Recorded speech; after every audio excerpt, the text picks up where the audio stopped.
Number बाएं वाला bunker, number 3 MMG के लिए टारगेट पिछले साल 22 अप्रैल को पहलगाम की बैसरी घाटी में आतंकवादियों ने हमला किया, जिसमें 26 लोग मारे गए।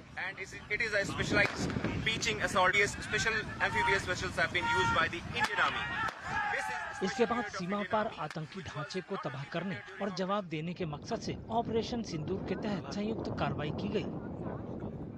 कच्छ के रण और आसपास के खाड़ी इलाकों में हाल ही में किए गए सैन्य अभ्यासों ने एक बार फिर ये साबित कर दिया है कि भारतीय सुरक्षा बल किसी भी खतरे से निपटने के लिए पूरी तरह से तैयार हैं।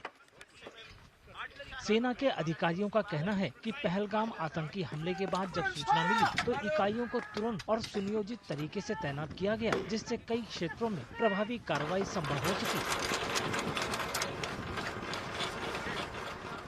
In the beginning of the operations, we undertook swift and calibrated deployment to secure the sector. Our deployment was deliberately balanced, thereby ensuring a strong defensive grid, meanwhile maintaining or retaining offensive capability, so that if any offensive operations are required to be undertaken, it can be undertaken at a short notice. So when the call for Operation Sindoor came, the unit acted immediately, carried out swift mobilization and secured the vital areas of Rajasthan and Kutch sector. On 7th May 2025, all my troops were deployed and completely operational. The Army AD warriors, they showcased their excellent skills and precision by neutralizing the repeated enemy drone attacks and destroyed 5 Pakistani drones in the sector. This showcased sky-high morale and courage of AD warriors in the face of enemy and excellent coordination with other agencies. Operation Sindoor के दौरान सेना को एक नए खतरे का भी सामना करना पड़ा, जिसमें निगरानी और हमले के लिए तैनात दुश्मन के ड्रोन शामिल थे। अधिकारियों का कहना है कि पूर्व तैयारी और मजबूत तालमेल ने त्वरित रूप से उन्हें निष्क्रिय करने में मदद की। सेना के अधिकारियों के अनुसार दुनिया भर के संघर्षों से सबक लेकर एक स्तरीय रक्षा प्रणाली स्थापित की गई थी, जिससे ड्रोन जैसे हवाई खतरों का शीघ्र पता लगाना और उन्हें रोकना संभव हो गया।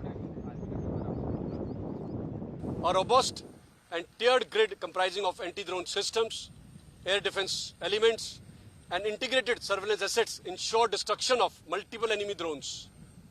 Simultaneously, a coordinated civil defense mechanism was put in place to safeguard our critical assets and population centers. Our synergized and swift response enabled effective neutralization of the enemy's aerial threat, thereby enabling us and ensuring that none of the critical military or civil infrastructure gets impacted. 7 और 12 मई के बीच में दुश्मन ने अपने drones के साथ हमारे critical military और सिविल इंफ्रास्ट्रक्चर पर सर्वेलेंस और टारगेटिंग करने की कोशिश की।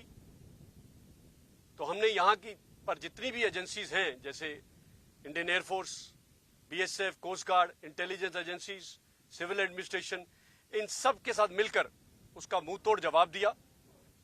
एक रोबस्ट और मल्टी टियर ग्रिड बनाया, जिसके अंदर anti drone systems, army air defence के दस्ते, इंटीग्रेटेड सर्वेलेंस एसेट्स के दस्ते शामिल थे और इन सब ने मिलकर दुश्मन के सभी ड्रोन्स को बर्बाद किया।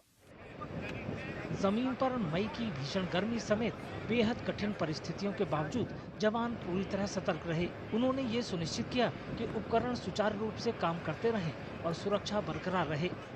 सेना के जवानों ने ऑपरेशन सिंदूर के दौरान ड्रोन के खतरों को तेजी से नाकाम करने के बारे में भी बताया और अपनी निशानेबाजी का प्रदर्शन किया। उन्होंने कहा कि दुश्मन के ड्रोनों को गिराने से सैनिकों का मनोबल बढ़ा। अपने निर्धारित कर्तव्य को निभाते समय मैंने दुश्मन के एक ड्रोन को क्रिटिकल इंफ्रास्ट्रक्चर की ओर आते हुए देखा। ये पहचान कठिन ऑपरेशनल परिस्थितियों में हुई, जिसमें लगातार ध्यान और सतर्कता की आवश्यकता थी। मैंने एयर डिफेंस सिस्टम के हथियार से उसके ऊपर हमला किया। खुद के सुरक्षा के लिए कवर लेने के बजाय मैंने कम्बैट व्हीकल पर चढ़कर खुले में रहकर ही हमला जारी रखा। इस खतरे को सक्सेसफुली न्यूट्रलाइज करने से हमने एक विनाशकारी अंजामों से रोका गया, जिसमें जानहानि भी शामिल थी। 7 तारीख को भारतीय सशस्त्र सेनाओं ने पाकिस्तान के आतंकी ठिकानों को बर्बाद कर दिया, जिससे हमारा सेक्शन और ज्यादा सतर्क हो गया और जवानों को आगाह किया कि दुश्मन कोई भी हरकत कर सकता है। दुश्मन ने 8 मई को ड्रोन से हमला कर हमारे बैटल पॉइंट को बर्बाद करने की कोशिश किया, जिससे हमारे सतर्क जवानों ने बहुत कम समय में दुश्मन के ड्रोन को मार गिराया। दुश्मन ने 10 मई को दोबारा एक गलती को दोहराया, ड्रोन से हमला कर बैटल पॉइंट को बर्बाद करने की कोशिश किया। सतर्क जवानों ने दुश्मन के ड्रोन को मिनिमम अम्यूनिशन के साथ और बहुत कम समय में ड्रोन को मार गिराया। दुश्मन के ड्रोन को गिरता देख सेक्शन के सभी जवानों में काफी उत्साह और साहस देखने को मिला। इस तैयारी में आधुनिकीकरण ने अहम भूमिका निभाई है, जहां समर्पित ड्रोन प्रशिक्षण केंद्रों के माध्यम से सिमुलेशन और वास्तविक परिस्थितियों दोनों में व्यापक प्रशिक्षण संभव हो पाया है। ऑपरेशन सिंदूर में शामिल लोगों का कहना है कि दुश्मन की गतिविधियों पर नजर रखने और दुर्गम इलाकों में निगरानी करने में ड्रोन बेहद अहम साबित हुए। ऑपरेशन सिंदूर में मैंने ड्रोन ऑपरेटर के रूप में काम किया। हमारे ऑपरेशन एरिया में तैनात होने के बाद हमने देखा कि दुश्मन की तरफ से लगभग हर दिन ड्रोन घुसपैठ हो रही थी। दुश्मन के ठिकानों का पता लगाने के लिए मैं एक ड्रोन टुकड़ी का हिस्सा था, जिसको मैंने भली भांति निभाया। तेज हवा ने मिशन को महत्वपूर्ण समय में ड्रोन फ्लाई कंट्रोल और स्टेबिलिटी के लिए काफ़ी मुश्किल बना दिया। दुश्मन की नज़र और स्वाभाविक कार्रवाई के खतरे में यह काम किया जा रहा था। मैंने सफलता से ड्रोन उड़ाकर दुश्मन की लोकेशन और उनकी खबर को हासिल किया, जिससे मेरी यूनिट और फॉर्मेशन को इंट मिली। जो इंट मिली उसे तुरंत हाई हेडक्वार्टर में पहुंचा दिया गया। यह मिशन बहुत ही सफल रहा।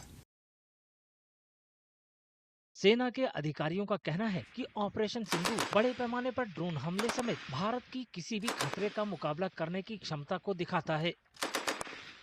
Operation Sindoor highlights the grit and resolve of Indian Army and also proves that no matter how the threat evolves, our response will be precise, resolve will be firm and nation's skies shall remain sovereign. जय हिंद।